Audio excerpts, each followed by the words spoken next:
प्रस्तुत है हरियाणा राज्य की साप्ताहिक समाचार समीक्षा। लेखक हैं वरिष्ठ पत्रकार दिनेश गोयल, वाचिका रत्तिका।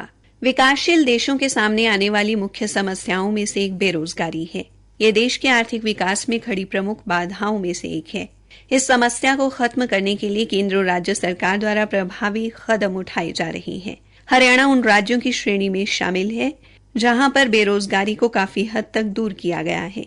बेरोजगारी की इस विश्वव्यापी समस्या से निपटने के लिए हरियाणा सरकार ने एक नई पहल की है। इसके तहत अब हरियाणा सरकार ने राज्य में स्थित सभी पर्यटन स्थलों पर और अधिक ध्यान देने का फैसला किया है, ताकि बड़ी संख्या में देसी और विदेशी पर्यटकों को आकर्षित किया जा सके। अगर प्रदेश में पर्यटकों की संख्या बढ़ती है तो इससे बहुत बड़ी संख्या में जहां बेरोजगारों को रोजगार मिलेगा, वहीं राज्य के खजाने में भी वृद्धि होगी। हिसार जिले के नारनौद उपमंडल में स्थित सिंधु घाटी सभ्यता का ऐतिहासिक नगर राखीगढ़ी को अब अंतर्राष्ट्रीय स्तर पर पहचान मिलने जा रही है। हरियाणा सरकार द्वारा राखीगढ़ी में अजायब घर का निर्माण करवाया जा रहा है, जिसमें लगभग 5000 वर्ष पुरानी सिंधु घाटी सभ्यता की कलाकृतियों को सहेज कर रखा जा रहा है। केंद्र सरकार ने देश में पर्यटन स्थल व 5 ऐतिहासिक स्थल बनाने के लिए 2500 करोड़ रुपए देने की घोषणा की थी।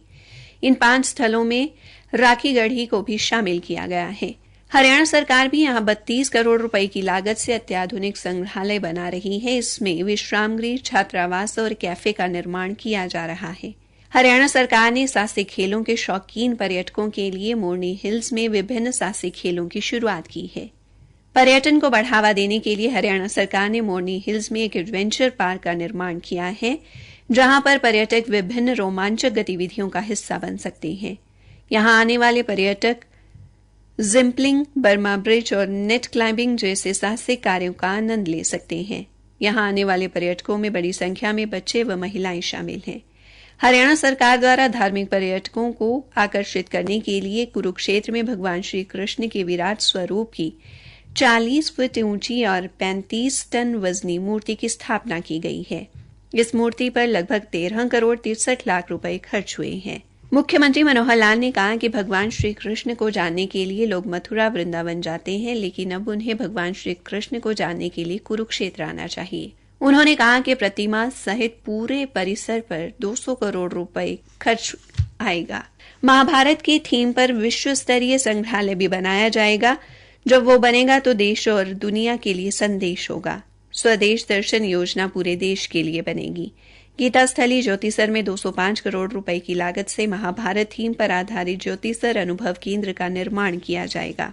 इस परियोजना में 3D मैपिंग, होलोग्राफी सहित विभिन्न तकनीकों का प्रयोग किया जा रहा है। हरियाणा में प्रत्येक वर्ष लगभग 65 लाख पर्यटक आते हैं, जिनमें लगभग 1 लाख विदेशी पर्यटक शामिल हैं। राज्य सरकार का प्रयास है कि पर्यटकों की संख्या को बढ़ाकर 2 गुना किया जाए, ताकि पर्यटन के क्षेत्र में काम कर रहे बेरोजगार युवाओं को जहां काम मिले, वहीं देश विदेश में हरियाणा का भी नाम होगा। इसके साथ साथ हरियाणा की संस्कृति को भी बढ़ावा मिलेगा।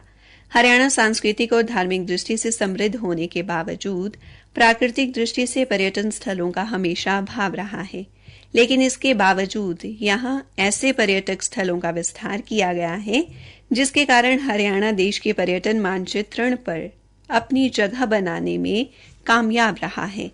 हरियाणा सरकार ने राज्य में स्थित सभी पर्यटन स्थलों पर और अधिक ध्यान देने का फैसला किया है, ताकि बड़ी संख्या में देसी और विदेशी पर्यटकों को आकर्षित किया जा सके।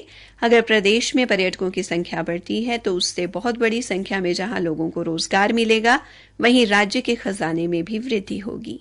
इसी के साथ ये समाचार समीक्षा समाप्त हुई।